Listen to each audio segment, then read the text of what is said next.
जाजपुर जिला रसलपुर ब्लॉक अतलापुर पंचायत कार्यालय पूर्वतन और वर्तमान सरपंचों मध्य गंडगोल घटी उक्त घटना नहीं उभय पक्षर कुआखिया थाना अभियोग होईछि। प्रथम अभियोग पंचायतर पूर्वतन सरपंच प्रफुल्ल कुमार साहू करिथिबा बेले द्वितीय अभियोग पंचायतर वर्तमान सरपंच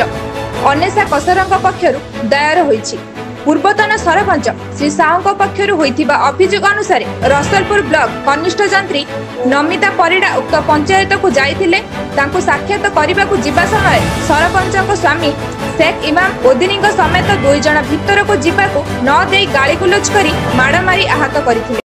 हम पंचायत ऑफिस रे राना और प्रफुल्ल साहू 2 जण जाकि मो ऑफिस रे जाकि पसिकी मते मो स्वामी को माडगोल करछंती। मते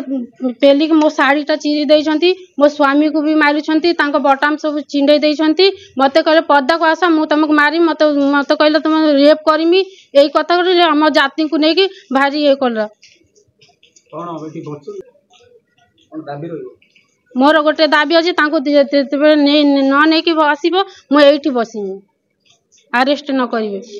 आज्ञा एफआर हेछि आगे 3 दिन है आमको शोधुंट किसी कारण नहीं सेमती ये नहीं कि आम जाति को लेकिन से शोधुंट आम पंचायत ऑफिस भीतर जाकि 2 जण जाकि प्रफुल्ल साहू और राना 2:30 है उपस्थित आम जेई थिले पीओ मु मो स्वामी प्रतिनिधि शेख मामुद्दीन गुड्डू थाना को आसवा कारण आम जेई आमर पीओ सार बसिकी डेभलप काम आलोचना होतलु से प्रफुल्ल साहू और राना पशिकी पंचायत ऑफिस धक्का मारिकी गोईठा मारिकी पंचायत ऑफिस भितर पशिगले। पशिकी कहले जेई को कहले तुम चल काम देख जेई कहले टिके धैर्य धरतु मुझे आलोचना करुँच सरपंच संगे तापर मु जिमी तर कहले ना ना चल से मागिया कौन सरपंच कथार से मागिया कौन सरपंच जहाँ कह से सब कहीकि सोदागणा कला जेई कहले आप बढ़िया कौन शोधुंट ये आसिकी मो सरपंच कहले कहले पंचायत ऑफिस ना कौन भाविक आप कथा होती मुझे मुझे ठिया गले जो मत गोटे धक्काटा मारे मुझे पड़गली तले मुझे सरपंच राना और प्रफुल्ल 2 जण धक्का मारे मुझे पड़गली जो टेबुल पर पड़गले जिते से मत सरपंच उठिकी जो उठेले गोटे धक्काटा मारे से भी पड़ला उठिकी कहले तू पदा को आ असभ्य भाषा रे गाड़ी गुलुच करे आम जाति को लेकिन पठाण मठाण करके जाति को लेकिन सोदासुदी कले सोदासुदी कलापर आम से पदार से रही आम लोक फोन कर डाकिली मुझे आसतु पंचायत पर गंडागोड़ कर पंचायत आम लोक ठिया होती से हाट उपर जो माँ भौणी नगेकी आमको सोदासुदी चलती आम जाति को लेकिन आक्षेप कर रेकर्डिंग भी अच्छी मुझे पाखक देदेमी से रेकर्डिंग सोदासुदी कर प्रफुल्ल साहू बारंबार आपड़ जानी या विगत आगे से केते दुर्नीति कर न्यूज भी जानी से केते दुर्नीति कर पचर केते ये अच्छी मामला दर्ज अच्छी मु चाहूँगी थानार द्वारस्थ होती प्रफुल्ल साहू राना को अरेस्ट जो पर्यटन न कराई सरपंच ये उठबेनी तो किसी हेनी मुझे धारणा आज बसिली जो पर्यंत प्रफुल्ल साहू अरेस्ट न राना अरेस्ट न होती मुझे उठबेनी। कुमार साहू पूर्वतन सरपंच अतलापुर ग्राम घटना है जे मु अतलापुर जे अच्छा कनिष्ठ जंत्री मु फोन करती से मो फोन टा उठे न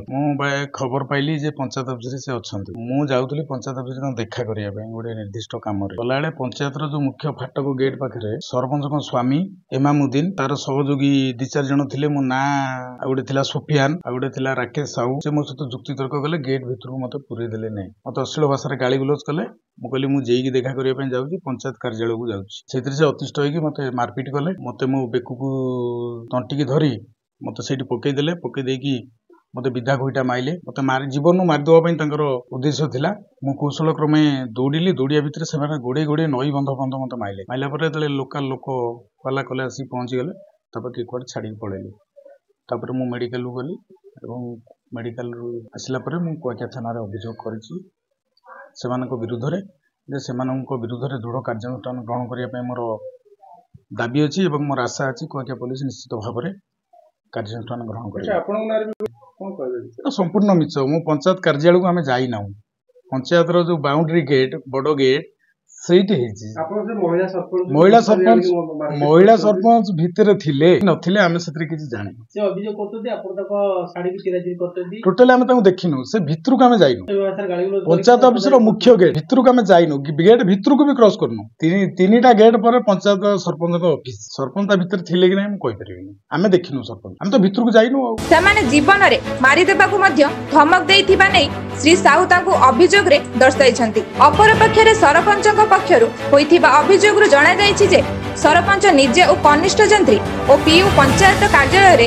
ଉନ୍ନୟନ କାର୍ଯ୍ୟ ସମ୍ପର୍କରେ ଆଲୋଚନା ହେଉଥିବା ସମ୍ପର୍କରେ ପଞ୍ଚାୟତର ପୂର୍ବତନ ସରପଞ୍ଚ ପ୍ରଫୁଲ୍ଲ କୁମାର ସାହୁ ସାଦକପୁର ଗ୍ରାମର ଦେବଦର୍ଶୀ ସାହୁଙ୍କ ସହିତ ଆସି ରାସ୍ତା କାମ ଦେଖିବାକୁ ଜେଇ ଓ ପିୟୁଙ୍କୁ ଡାକିବାକୁ କନିଷ୍ଠ ଯନ୍ତ୍ରୀ କହିଲେ, ମତେ ସମୟ ଦିଅ। ଏହି କଥାରେ ପୂର୍ବତନ ସରପଞ୍ଚ ଗାଳିଗୁଲଜ କରିବାରୁ ସରପଞ୍ଚ ଏହାର ପ୍ରତିବାଦ କରିବାରୁ ଦେବଦର୍ଶୀ ମଧ୍ୟ ଗାଳିଗୁଲଜ କରିଥିଲେ। ଯାଜପୁରରୁ ବେବିନା ସ୍ୱାଇଁଙ୍କ ରିପୋର୍ଟ, ଦ କେନ୍ ନ୍ୟୁଜ୍ ଓଡ଼ିଆ।